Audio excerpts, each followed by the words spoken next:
Alright everyone, I'm here with another Men at War video. Haven't seen me in a week or so, I don't know, that's just because I've been kind of lazy. I actually recorded this game like 2 weeks ago now and I didn't bother to upload it. Anyway, this is British versus Germany, 3 vs 3 on farmland, playing with me, Holly Boars, and J-Bob. This game is pretty funny because about halfway through the game, though there will be a part 2 this time, they really start to rage and they pretty much all quit, which is it's hilarious to watch how people rage in this game because you know what, it's an RTS. Like, I mean, when people rage in an RTS, it's not like an FPS where someone just takes his place, right? Like, it's when you're gone in an RTS like this game, no one replaces you. You're screwed if you lose an ally, basically. Like, it's pretty much over for you. Like, honestly. Anyway, here, I'm just kind of looking at all the various tanks, sending some infantry up to the middle, nothing exciting, you know, the typical beginning of game stuff. I was playing some 6 vs 6s with some Russians, and 6 vs 6 no refund 600 point tank only games. Oh my god, are those ever horrible. Everyone just, whoever has the most King Tigers, and Germany always wins. In tanks only, Soviet Union versus Germany. Germany will always win 600 point, always. Just because the King Tiger is such a retardedly overpowered tank, the IS-3's gun is horrible against heavy tanks, and the Sturm Tiger can just blow you up whenever you aren't looking. Like, seriously. Those games are pretty much always clusterfucks, and I try to avoid them. Although they're fun once in a while, but all the time, just no. I don't know why the Russians like to do clusterfucks like that, because that's not how the game is supposed to be played. Anyway, there's just some basically infantry shooting at my guys in the middle here. Nothing yet. Not a whole lot yet. Infantry showing up all over the place. We're kind of looking around, spotting them.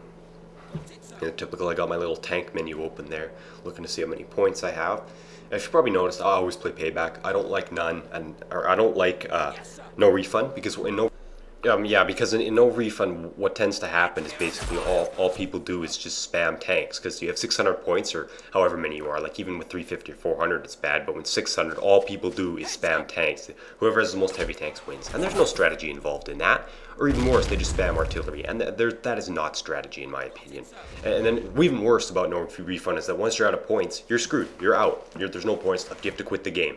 And I don't like that. With payback, always keeps you in the game. It gives you a steady amount of points to make the game exciting, and you never run out. And no one even plays none. I don't know a single person that uses the none reinforcement mode.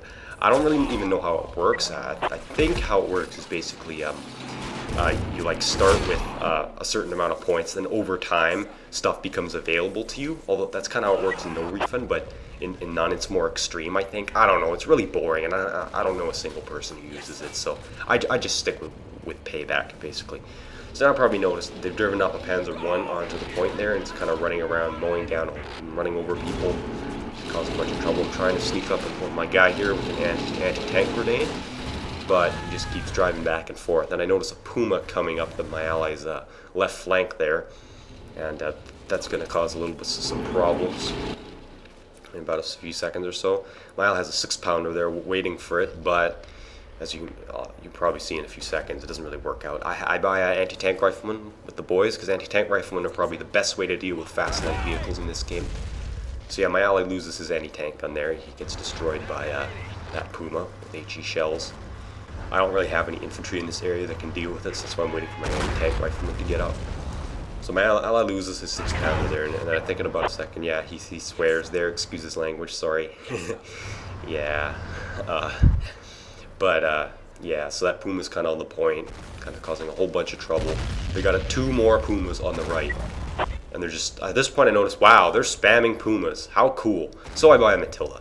The Matilda's heavy armor can pretty much resist the Puma's attacks, and it's 2-pounders more than enough to deal with it. So, okay, so we got 2 of the Pumas right there. One of them got destroyed by some stuff, or by the 6-pounder, I think, and then the one on the right, I don't even know how that one died. I got some riflemen and moving them up into position here, onto the point. There, oh, and then the Puma round comes and blows half of them up. Oh, man, that was gay. And then I'm like, oh, fuck Pumas at this point, because, you know, Pumas are pretty much the most annoying thing in the whole game. I mean, they move fast, they have good armor, they have a good gun, they're like the perfect vehicle. And if you know how to use them, you can really ruin people's days. So here, I got my guy with the boys firing there. I fire at the armor, but it's not enough to penetrate the Puma's front armor. But then luckily he gets crushed by my Matilda that I bought smart enough earlier. So yeah, and that's the other thing I don't like about the Puma. Its frontal armor is so thick, not even an anti-tank rifle appears. You have to buy a full-fledged cannon. Then I noticed they're somehow recruiting that Panzer 1. My ally's got his Sherman on it, though. I think he fires again, but then he misses. Yeah, he does. Darn it. But it's not Panzer 1. I mean, who cares? Besides screwing up with my infantry, it's really not going to do a lot of damage. So at this point, I'm all of infantry on the point. I'm buying some more rifles and stuff to secure the flanks and move back onto the point because they're beginning to secure it. And I don't want that to happen. I noticed an enemy Pack 40 there. That's not good. My ally gets a nice HE round off, which kills the crew of it, though, from his Sherman, so that's good. And continues to shell it. They're capping the point. I got my infantrymen moving up. My Matilda's taking fire from an enemy Puma at very long range, so I try to fire a 2-pounder at it. My ally 6-pounder seems to get it. Enemy flamethrower guy blows up on the point there. I've decided to fire another few shells at the enemy Puma just for good measure, so I don't think I'm pairing it. But it's kind of far away for the 2-pounder. So I decided to move up my Matilda a little bit. And I'll actually say that the Matilda is probably one of the best early British tanks. It's very thick armor, not many German guns other than the Pack 40 can pierce it. And its 2-pounder is good enough to deal with pretty much any early game, tank. But yeah, as you can see in my Epic Crusader video though, the Crusader is also a really good tank. It's very fast, and if you know how to use it, you can pretty much destroy any other tank in the game, because the 6-pounder is an underrated weapon. I mean, like seriously, you can destroy the turrets of Panzer IV before they even know what hit them. And it's so fast that you can just dodge the enemy fire. Screw soaking it up. I mean, the Matilda soaks up enemy fire, but the other one, the Crusader, just basically runs around enemy fire. I noticed an enemy Panzer IV here. Oh, that's very bad. I can only penetrate it's barely penetrate its turret, and its KWK-40 gun easily rips through my Matilda's hull as it did right there.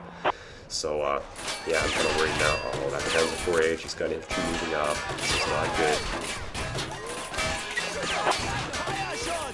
I tell my guy to throw a grenade there. I just did direct control, hold control, and then notice an enemy skipped its 2-2-2 over there, but it gets destroyed by my ally 6-pounder, which is good. Kill a bunch of SMG infantry. A few guys on the point. Then the 1B is coming back. So this point I'm by a Churchill. The Churchill is basically like the Matilda Mark II, in my opinion. It has an upgraded gun, the 6-pounder, and even thicker armor. So it's a great tank for supporting all of your operations. So now they got a 1B and a 4H there. I got my SMG guy just standing there on standby with an anti-tank grenade in case they decide to run in. And that's the other thing in this game. Never just charge your tanks directly into enemy positions. It's not a good idea. I'm going to tell you that right now. Always keep them supported by infantry, or else they'll get destroyed by any tank grenades. So my allies tank there destroys the turret of the 1B, and then crushes the hull, and destroys the engine. And I tell my ally to never buy the Cromwell. Yeah, that's the other thing. The Cromwell, it's an okay tank. Like, its gun is slightly better than the Sherman's, and it's definitely a faster tank, but its armor is not slowed. So I think I've said this in an earlier video. Its armor is effectively way worse than the Sherman's, just because it's not slowed. My ally's a 17-pounder there on the right, takes out an enemy vehicle. I wasn't watching, sorry. And then I fire the 6-pounder on my Churchill at that 4H. Going into direct control to spot him, and I crushed its hull with a nice side shot, which was very nice.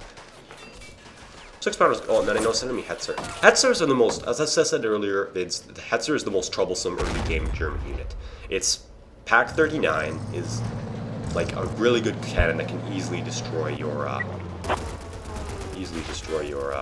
vehicles, and its armor is sloped enough to resist a lot of things. But as you can see there, I think my ally's 17-pounder manages to blow it up. I barely even noticed that it died because it was pretty subtle.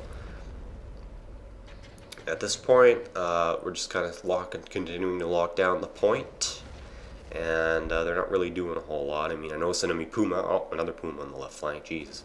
So my ally, somehow, like, why is the Puma so accurate? Like, did you see that there? The Puma was moving, and then it somehow managed to hit that 2-pounder. Like, it was just crazy accurate. I don't understand, man, if that's the AI or what. But anyway, here, the 17-pounder is trying to lock onto that Puma, and luckily he gets a hit, because that Puma could have done some damage, since the 17 fires so slow that it's just hard to hit. I could order my infantrymen inside of this building here, and they're just kind of standing here. I don't know if it was a good idea or not, because a single grenade or shell can kill all of them. But anyway, this vid's over. Make sure to check out check out part 2, guys. All right, I don't know.